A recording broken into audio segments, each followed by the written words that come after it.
कहानी की शुरुआत होती है आज से कई साल फ्यूचर में और अब अमेरिका के ऊपर एक मीडिया कंपनी राज कर रही है जिसका नाम है नेटवर्क। ज्यादातर लोग गरीब हैं जो कि छोटी मोटी बीमारियों का इलाज तक नहीं करवा सकते, इसलिए नेटवर्क उनका ध्यान भटकाने के लिए कई तरह की गेम शोज करवाता है। सबसे फेमस शो का नाम है द रनिंग मैन। इस शो में प्लेयर्स को 30 दिन तक जिंदा रहना होता है, जबकि बहुत से शिकारी उनकी जान के पीछे पड़े हैं। अगर कोई जीत गया तो उसे $1 बिलियन मिलेंगे, लेकिन आज तक कोई भी इस गेम के आखिर तक नहीं पहुंचा। इसके बाद हम बेन नाम के एक आदमी को देखते हैं जिसकी अभी अभी नौकरी गई है। वो वर्कर्स की एक यूनियन बनाने के सपोर्ट में था, इसीलिए उसका नाम ब्लैकलिस्ट में डाल दिया गया और अब कोई भी उसे काम नहीं देता। उसकी बेटी कैथी बीमार है और बेन को उसकी दवाई के लिए पैसे चाहिए। घर पर उसकी पत्नी शीला थोड़ा लेट आई और बताया कि वो बार में एक और शिफ्ट करेगी ताकि उन्हें ज्यादा पैसे मिले। बेन को ये बात कुछ ठीक नहीं लगी क्योंकि वहाँ पर अजीबोगरीब लोग होते हैं। बेन ने कहा कि तुम परेशान मत हो, मैं खुद गेम शो में जाकर पैसे जीत कर लाऊंगा। शीला को ये पसंद नहीं आया क्योंकि प्लेयर्स अक्सर बहुत ज्यादा घायल हो जाते हैं। बेन ने कसम खाई कि मैं ठीक रहूंगा, सबसे कम खतरे वाला शो चुनूंगा मैं। अब बेन अपने गरीबों वाले इलाके से निकलकर अमीर लोगों के एरिया की फेंस तक आ गया। उसने गार्ड्स को बताया कि मैं नेटवर्क के एक शो के लिए आया हूँ, तो उन्होंने उसे अंदर जाने दिया। स्टेशन पर गरीब लोगों की लंबी लाइन थी जो सिलेक्ट होने आए थे। अचानक एक बूढ़ा आदमी बहुत बीमार महसूस करने लगा, लेकिन फिर भी पैसों के चक्कर में बेचारा बोलता रहा कि मैं खेल सकता हूँ। आखिर में जब वो गिर ही गया तो बेन ने उसे पकड़ा और मदद के लिए चिल्लाया। गार्ड्स ने बेन को डांटा, कहा कि लाइन से बाहर क्यों गए, और उसे पीट कर वापस भेज दिया। फ्रंट डेस्क पर बेन को पता चला कि उसकी फाइल पर वार्निंग लगी हुई है बात ना मानने की वजह से। अब गुस्से में उसने स्क्रीन पर मुक्का मार दिया। फिर वहाँ से उसे एक ब्रेसलेट देकर एलिवेटर 6 की तरफ भेज दिया गया। वहाँ उसकी मुलाकात टिम और जेनी से हुई जो उससे दोस्ती करना चाहते थे। सबको यूनिफॉर्म दी गई और फिजिकल टेस्ट हुए, जैसे सीवर में चढ़ना, भागना। बेन ने इस टेस्ट में टिम की काफी मदद की।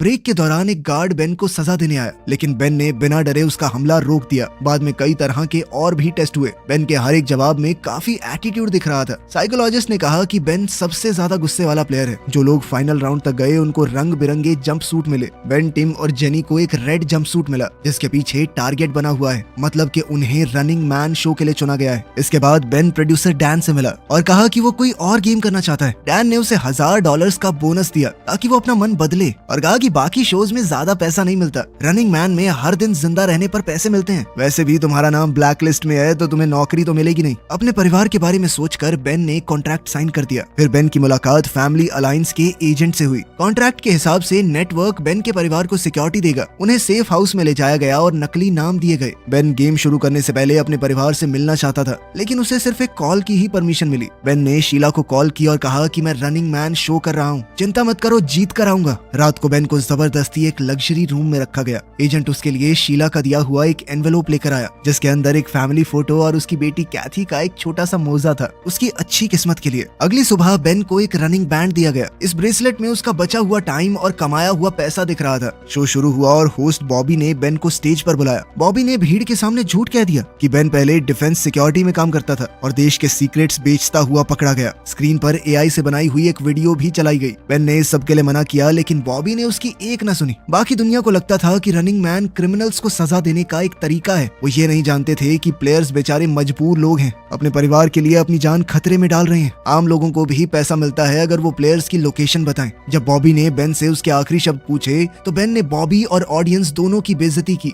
और कहा कि मैं जिंदा रहूंगा और इस बिल्डिंग को जला दूंगा। सभी प्लेयर्स को इंट्रोड्यूस करने के बाद बॉबी ने रूल्स बताए। सबको $1000 का एडवांस मिला और 12 घंटे का हेड स्टार्ट दिया गया, यानी 12 घंटे तक वो जहाँ जाकर छुपना चाहें छुप सकते हैं। कोई उनका शिकार करने नहीं आएगा। 5 शिकारियों को अगले दिन भेजा जाएगा। सभी प्लेयर्स को रोज कम से कम 10 मिनट का वीडियो रिकॉर्ड करना है और फिर उस टेप को आधी रात से पहले डब्बे में डालना होगा। अगर टेप नहीं डाली तो पैसे बंद हो जाएंगे, लेकिन उनका शिकार चालू रहेगा। फिर तीनों प्लेयर्स को अलग अलग एलिवेटर से एक अंधेरे कमरे में भेजा गया। वहाँ बेन को कैमरा, थोड़े पैसे और नॉर्मल कपड़े मिले। बेन ने कपड़े बदले और बिल्डिंग से बाहर निकल गया। उसने जल्दी से एक टैक्सी ली। ड्राइवर ने उसे पहचान लिया और सेल्फी मांगी। बेन ने जब मना किया तो ड्राइवर गुस्सा हो गया। उसने कहा कि लोगों से अच्छा बर्ताव करो वरना तुम्हारी लोकेशन रिपोर्ट कर देंगे, वैसे भी पैसे मिलते हैं उस चीज के। जल्द ही बेन गाड़ी से उतर गया और भागना शुरू किया। आखिर में बेन एक खाली बिल्डिंग में पहुंचा जहां उसका पुराना दोस्त मॉली रहता था जो ब्लैक मार्केट के लिए चीजें बनाता है। बेन ने उससे 2 फेक ID और एक गन मांगी। मॉली इस बात पर बहुत गुस्सा हुआ क्योंकि बेन अभी गेम का हिस्सा है, लोग उसे ढूंढ रहे हैं। क्यों आए हो मेरे पास? मेरे बिजनेस को खतरे में डालना है क्या?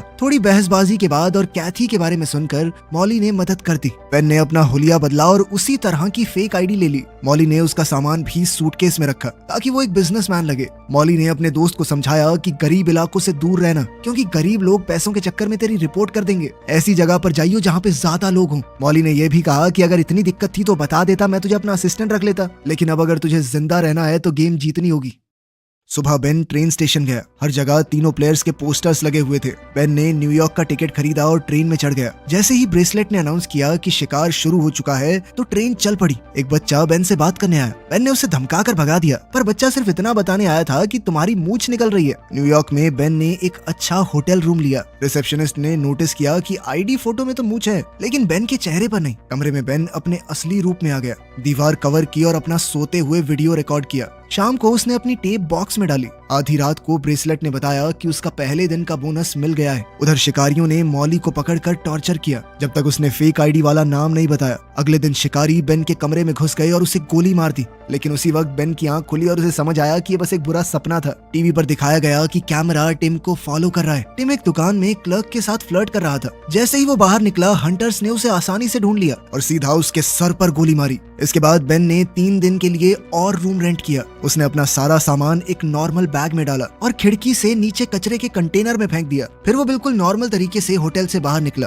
अपना बैग उठाया और बॉस्टन जाने के लिए बस पकड़ ली। बॉस्टन में उसने एक गरीब आदमी से कुछ पुराने कपड़े और हॉस्टल के कमरे की चाबी खरीद ली। बेन चुपके से हॉस्टल के अंदर घुस गया और लिफ्ट में चढ़ गया। उसने ये नहीं देखा कि लिफ्ट के ऊपर आउट ऑफ सर्विस का साइन लगा हुआ था। लिफ्ट बीच में ही अटक गई दूसरे फ्लोर से पहले। बेन को अब जैसे तैसे बाहर निकलकर तीसरे फ्लोर तक पहुंचना पड़ा, जहां उसका कमरा है। कमरे की अलमारी के डब्बे में उसे एक च्युइंगम, सिगरेट और एक ग्रेनेड मिला। उसने अपना वीडियो रिकॉर्ड किया और ब्रेसलेट ने उसे याद दिलाया कि टेप बॉक्स में डालनी है, लेकिन बॉक्स के पास बहुत लोग खड़े थे।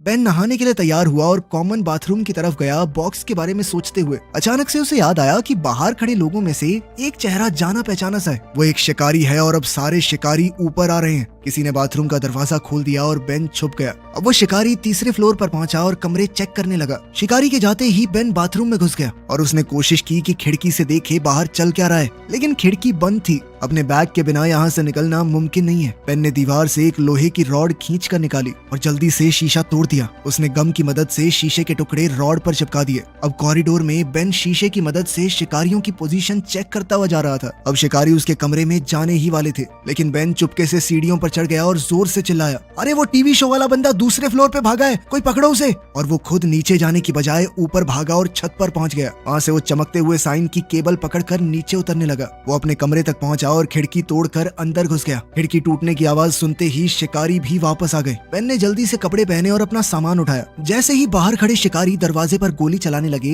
बेन खिड़की से कूद गया और दूसरी केबल पकड़ ली। साइन अचानक झुकने लगा। तभी बेन ने देखा कि नीचे एक शिकारी उसके गिरने का इंतजार कर रहा है। बेन के पास अब कोई रास्ता नहीं है, इसीलिए वो पास के एक कमरे की खिड़की तोड़कर अंदर घुस गया। नेटवर्क का ड्रोन अभी भी उसे फॉलो कर रहा था। बेन ने कॉरिडोर में भागना शुरू कर दिया और शिकारी उस पर गोली चला रहे थे। जल्द ही बेन लिफ्ट तक पहुंचा, ड्रोन को पकड़ा और लिफ्ट के कंट्रोल पैनल पर जोर से दे मारा। रिकॉर्डिंग बंद हो गई और लिफ्ट दोबारा काम करने लगी। लॉबी में एक शिकारी ने उस पर हमला कर दिया। बेन ने तुरंत ग्रेनेड उठाया और छत के होल से ऊपर फेंक दिया। इससे जबरदस्त धमाका हुआ और लिफ्ट सीधा बेसमेंट में गिर गई। अब बेन के पास सिर्फ एक माचिस बची है। ज्यादा रोशनी के लिए उसने एक मैगजीन जला दी। चलते चलते गलती से एक रस्सी जल गई और आग और ज्यादा फैल गई। अब शिकारी कॉरिडोर में थे, इसलिए बेन ने फर्नीचर खींचकर दरवाजा ब्लॉक कर दिया और चूहों के पीछे सीवर में चला गया। अब शिकारियों ने अंधाधुंध गोलियां चलाई और एक गैस पाइप पर लग गई। इसके बाद बेसमेंट में जबरदस्त धमाका हुआ। आग टनल में भी आ गई, इसलिए बेन को सीवर के पानी में कूदना पड़ा। पूरी बिल्डिंग ब्लास्ट में उड़ गई। बेन जब सड़क पर निकला तो उसे स्टेसी नाम का लड़का मिला। बेन ने उसे धमकी दी कि अगर किसी को बताया तो तू बचेगा नहीं, पर स्टेसी ने कहा कि मैं तो तुम्हारी मदद करना चाहता हूँ।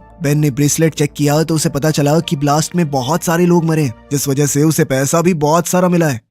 थोड़ी देर बाद स्टेसी अपने भाई ब्रैड के साथ वापस आया। ब्रैड बेन को अपने घर ले गया और खाना खिलाया। ब्रैड के घर में भी एक बीमार बच्चा है, पर उसने मदद के बदले पैसे लेने से मना कर दिया क्योंकि वो नेटवर्क के खिलाफ था। उनके पैसे नहीं चाहिए थे उसे। ब्रैड ने बेन को अपना सीक्रेट वीडियो रूम दिखाया, जहां वो रनिंग मैन के एपिसोड्स का एनालिसिस रिकॉर्ड करके ऑनलाइन डालता है। जो प्लेयर्स पकड़े जाते हैं वो सब पब्लिक में दिखते हैं, इसीलिए सबसे जरूरी है बिल्कुल छुपे रहना। ब्रैड चाहता है कि बेन उसके साथ छुप कर रहे और आखिरी दिन का प्लान बनाए ताकि वो जीत सके। अगली सुबह बेन को उस इलाके में होने वाली बुरी चीजों के बारे में पता चला, जिनके बारे में सरकार कुछ नहीं कर रही, बस उन्हें छुपा रही है। गुस्से में बेन ने एक वीडियो बनाई और लोगों को बताया कि सरकार उनके बच्चों को मार रही है। जो सत्ता में बैठे हैं किसी की चिंता नहीं है उनको। बाद में शो के दौरान बॉबी कुछ बच्चों के साथ है और उसने बताया कि ब्लास्ट में मरने वालों के ये अनाथ बच्चे हैं। उसने बेन की टेप को इस तरह एडिट करके चलाया मानो बेन इन बच्चों का मजाक उड़ा रहा हो। बेन ने समझाने की कोशिश की कि ये सब नकली है, लेकिन ब्रैड की माँ को बहुत गुस्सा आ गया और उसने बेन को घर से निकाल दिया बिना उसकी बात सुने। ब्रैड और स्टेसी फिर भी बेन की मदद करना चाहते हैं। वो उसे गाड़ी की डिग्गी में छुपा कर ले गए। सब कुछ नॉर्मल चल रहा था, लेकिन तभी अचानक से डिग्गी पर गोली लगी क्योंकि 2 बाइक्स उनका पीछा कर रही थी। बेन ने ट्रंक खोलकर एक औजार बाइकर के चेहरे पर फेंका, जो कि वहीं गिर पड़ा। दूसरे बाइकर्स अभी भी गोली चला रहे थे। बेन फिर से ट्रंक में छुप गया और ब्रैड ने गाड़ी रोक दी। बाइकर्स टाइम पर नहीं रुक पाए और गाड़ी से टकरा गए। अब ब्रैड ने गाड़ी चलाकर दोनों को कुचल दिया। इसके बाद ब्रैड ने बेन को शहर के बाहर छोड़ दिया, साथ ही उसे एक बंदूक और अपने दोस्त एल्टॉन का एड्रेस दिया। थोड़े ट्रेन के सफर के बाद बेन अब एक और होटल में छुपा है और उसने टीवी पर अपनी नई टेप देखी। उसे पता है कि नेटवर्क वैसे भी सब कुछ एडिट कर देगा, इसीलिए उसने सिर्फ किताब पढ़ते हुए अपनी वीडियो बनाई। बॉबी ने जेनी की टेप भी दिखाई जिसमें वो क्लब में पार्टी करती हुई दिखाई दी। अपना भेस बदल कर बेन आज की टेप को बॉक्स में डालने गया, लेकिन वहाँ पर मेल मैन खड़ा था जो उस पर शक करने लगा। उसने बेन के चेहरे के पास आकर बात करने के बहाने वीडियो रिकॉर्ड कर लिया। बेन उस पर झपट पड़ा और हमला कर दिया। फिर टेप जल्दी से बक्से में डालकर बेन भाग गया, लेकिन अभी भी एक गाड़ी उसका पीछा कर रही थी। बेन ने जंगल से भागते हुए फेंस पार की और जल्दी से चलती हुई ट्रेन में चढ़ गया। मेलमैन ने गोली चलाई, लेकिन बेन किसी तरह बच गया। कुछ देर बाद हम बेन को एक लंगड़े आदमी का नाटक करते हुए देखते हैं। वो लंगड़ा कर सड़क पर शो देख रहे लोगों के ग्रुप में खड़ा हो गया। उधर जेनी एक कसीनो में पकड़ी गई। वो कार से भागने वाली थी, लेकिन 2 लोगों ने उसकी गाड़ी में आग लगा दी और वो मर गई। कुछ देर बाद बेन आखिरकार एल्टॉन से मिला। एल्टॉन अपनी माँ के साथ रहता है। उसने बताया कि माँ की दिमागी हालत ठीक नहीं है, इसीलिए उनके ऊपर ज्यादा ध्यान मत देना। एल्टॉन बेन को अपने खुफिया कमरे में ले गया, जहाँ उसने नेटवर्क के खिलाफ पैम्फलेट प्रिंट किए। उसके पापा पुलिस में थे, पर सिस्टम के खिलाफ बोलने पर उनके ही लोगों ने उन्हें मार दिया। तब से एल्टॉन भी एक बागी बन गया। उसने बेन को बताया कि पूरे देश के स्ट्रीट लैंप्स में स्कैनर्स लगे हुए हैं जो डीएनए के छोटे से छोटे निशान को भी पहचान लेते हैं, इसलिए बेन को जमीन के नीचे छुपना चाहिए। उसके पिता ने कोल्ड वॉर के समय एक बंकर बनाया था, तो एल्टॉन चाहता है कि बेन वहाँ पर छुप जाए और गेम जीत ले। फिर जब तुम जीत कर सुर्खियां बटोरोगे तो अपने साथ हमारा रेबल न्यूज लेटर प्रिंट करना, ताकि लोगों तक हमारी बात पहुंच सके। बेन ने रात खुफिया कमरे में गुजारी और अपनी टेप रिकॉर्ड की। सुबह जब वो टेप डिलीवर करने गया तो एल्टॉन की माँ ने उसे देख लिया। उसने तुरंत बेन को पहचान लिया और रिपोर्ट करने की कोशिश की, लेकिन एल्टॉन ने उन्हें रोक दिया। लेकिन फिर उसे लगा कि ये उसके पिता का बदला लेने का मौका है, इसीलिए उसने खुद पुलिस को इन्फॉर्म कर दिया। थोड़ी देर में पूरे घर को पुलिस ने घेर लिया और हर तरफ दीवारों से गोलियां चलने लगी। माँ पुलिस को बताने की कोशिश कर रही थी कि बेन और एल्टॉन कहाँ हैं, लेकिन एल्टॉन ने अपनी माँ को कमरे में बंद कर दिया और साथ ही उसने अपने सारे ट्रैप्स एक्टिवेट कर दिए। जब पुलिस अंदर घुस गई, एल्टॉन ने फर्श पर पड़े इलेक्ट्रिक वायर्स पर पानी छोड़ दिया, जिससे कुछ पुलिस वालों को बहुत तगड़ा करंट लगा। फिर एल्टॉन और बेन सीक्रेट कमरे की दीवार तोड़कर भाग गए। जब पुलिस ने उनका पीछा किया तो एल्टॉन के बिछाए हुए जाल की वजह से पुलिस वालों के ऊपर कुछ केमिकल्स फेंक दिए गए और साथ ही आग लग गई। सीढ़ियों पर एक और जाल बिछा हुआ था, जिससे लकड़ी टूट गई और पुलिस वाले नीचे गिरने लगे।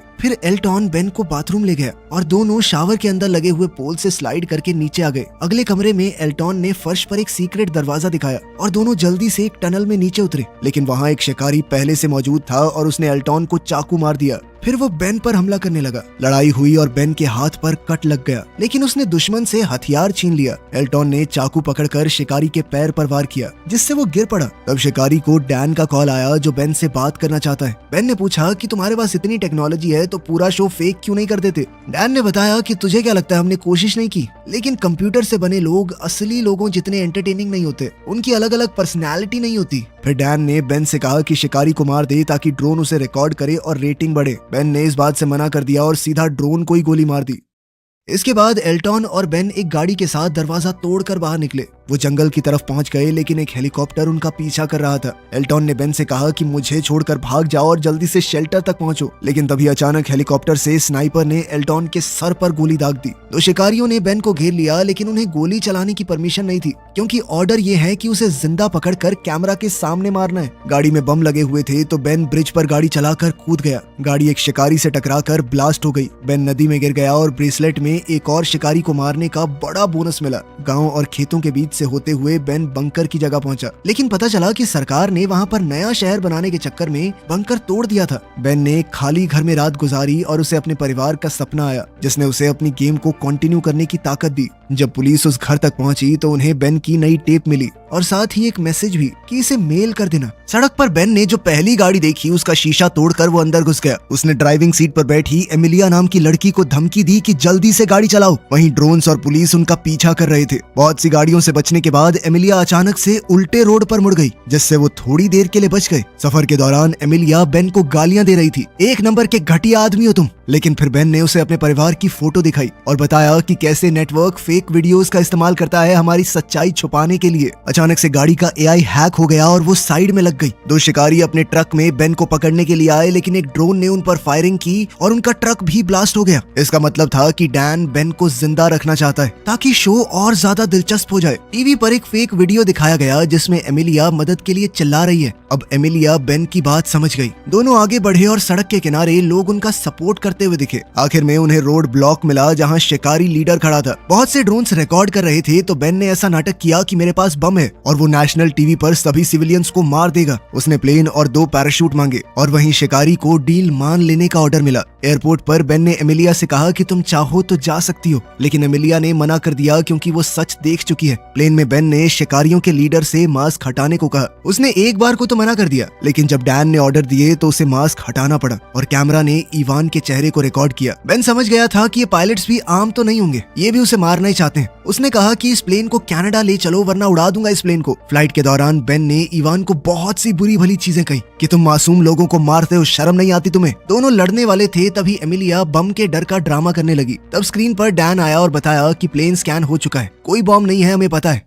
अब इवान बेन पर गोली चलाने ही वाला था, लेकिन तभी पायलट्स ने उस पर बंदूक तान दी। डैन ने इवान को डांटा क्योंकि वो बेन को एक बढ़िया तरीके से मारना चाहता है। फिर डैन ने अकेले में बेन को एक डील दी, अगर बेन इवान और सभी पायलट्स को मार दे तो वो नया शिकारी बन सकता है और हर साल उसे करोड़ों रुपए मिलेंगे। लेकिन बेन ने मना कर दिया। तब डैन ने उसे एक वीडियो दिखाई जिसमें उसकी पत्नी शीला और बेटी कैथी को शिकारियों ने मार दिया था। ये देखकर बेन पागल सा हो गया, वो चीख पड़ा और गुस्से में लैपटॉप तोड़ दिया। एमिलिया ने अपनी स्क्रीन ऑन की और देखा कि बॉबी बेन के परिवार की क्लिप दिखा रहा है। वो बोल रहा था कि शिकारियों ने उससे चिढ़कर सारे रूल तोड़ दिए, उसके परिवार को मार दिया। अब पूरी ऑडियंस बेन के साथ थी। एक पायलट ने समझकर बंदूक उठाई, लेकिन बेन ने पहले ही उसे गोली मार दी और उसे शील्ड की तरह इस्तेमाल किया जब दूसरा पायलट उस पर गोलियां चला रहा था। लड़ाई छिड़ गई और अब बेन पागलों की तरह सबको मारने लगा। इस सब में प्लेन भी थोड़ा आउट ऑफ कंट्रोल हो गया और नीचे गिरने लगा। बहुत कोशिशों के बाद बेन ने बंदूक वापस ली और शिकारी के सर में गोली दाग दी। नेटवर्क वालों ने प्लेन का कंट्रोल भी अपने हाथ में ले लिया और वो फिर से सीधा उड़ने लगा।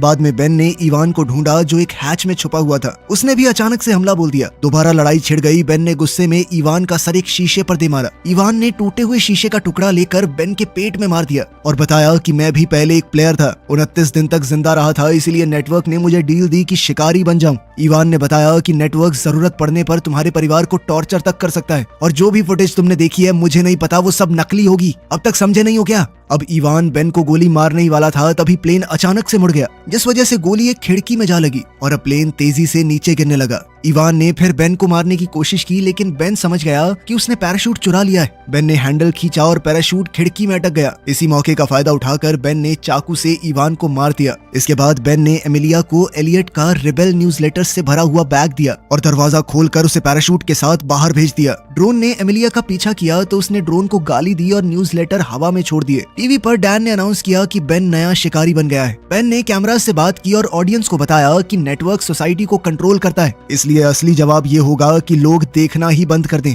और पावर में बैठे लोगों के खिलाफ लड़ाई छेड़ दो। तभी नेटवर्क ने सिग्नल काट दिया और डैन ने तुरंत एडिटिंग की, जिसमें ऐसा लग रहा था कि बेन जानबूझकर प्लेन को लोगों के ऊपर गिराने वाला है। ऑडियंस ने देखा कि प्लेन स्टेशन के पास आया और अचानक आसमान में ब्लास्ट हो गया। कुछ समय बाद ब्रैड ने एपिसोड का एनालिसिस किया और बताया कि कहानी में बहुत सी गलतियां हैं, इसलिए जो दिखाया गया है वो सच नहीं होगा। लोग गुस्सा हो गए और प्लेन का ब्लैक बॉक्स निकाला, जिससे असली वीडियो ऑनलाइन लीक हो गई। बेन की स्पीच और एलियट के न्यूज़लेटर की वजह से सोसाइटी ने रेवोल्यूशन को सपोर्ट किया और अब लोग नेटवर्क के पीछे पड़ गए। ब्रैड ने ये भी देखा कि प्लेन में ऑटो इजेक्ट सीट मिसिंग है, इसीलिए हो सकता है कि बेन अभी भी जिंदा हो। तभी हम मार्केट में शीला और कैथी को देखते हैं, जो बिल्कुल ठीक हैं और थोड़ा सामान खरीद रही हैं। बेन के कमाए पैसों से उनकी जिंदगी आरामदायक चल रही थी। बाहर निकलते ही दोनों चौंक गए जब बेन बाहर उनका इंतजार कर रहा था। वो उधर टीवी स्टेशन पर होस्ट बॉबी गुस्से भरी भीड़ से डर गया और उसने नौकरी छोड़ दी। डैन स्टेज पर गया तो लोगों ने उस पर बम फेंकने शुरू कर दिए। रेबेल्स ने बिल्डिंग पर कब्जा कर दिया और हर जगह तोड़ फोड़ होने लगी। प्रोड्यूसर डैन ने भागने की कोशिश की लेकिन एक केबल में उलझकर गिर गया। आग के बीच से बेन बाहर आया और डैन के सीधा सर में गोली मारी, इस पूरे करप्ट सिस्टम को खत्म करने के लिए। वीडियो पसंद आई तो लाइक कर देना, चैनल को सब्सक्राइब कर लेना। मिलते हैं अगली वीडियो में।